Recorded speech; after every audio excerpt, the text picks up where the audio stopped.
I'm turning 40 this year. My kid, he's turning 16 in March. I work in a warehouse. I'm a forklift driver. I work like 50 to 55 hours a week. With high school, when I was in 11th grade, and I was like, through all these years, I've been kind of pushing myself to get my GD, you know. And I'm a single dad, and I wanna be like an inspiration to my son, you know.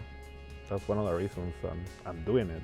I hope in the future I can get better in my English and maybe continue studying, you know. For now, I want to get my GD and learn more English, maybe learn a third language.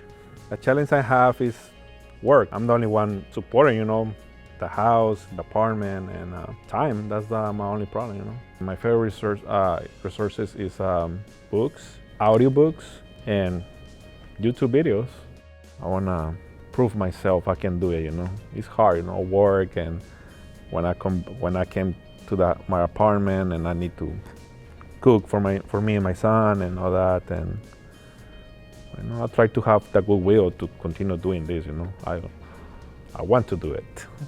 I think I'm better, or I'm learning better with a teacher or groups. One of the reasons is my limitation in my English, and I'm more like a visual person, you know. I like to have contact, you know. And I try kind of online, but it works for me, but not really. So I prefer like be with a teacher and in groups. I have some people who they've been very supportive with me, especially my son. I have friends, family, yeah, and some co-workers, you know. They're supporting me to come to class. I like science. I like reading.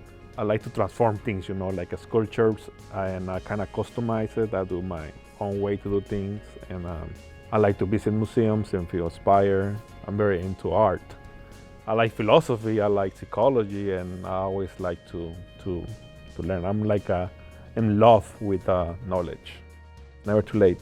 Don't quit school. Don't never give up, and never is too late. Like I say, education is power, knowledge is power. Me voy a superar.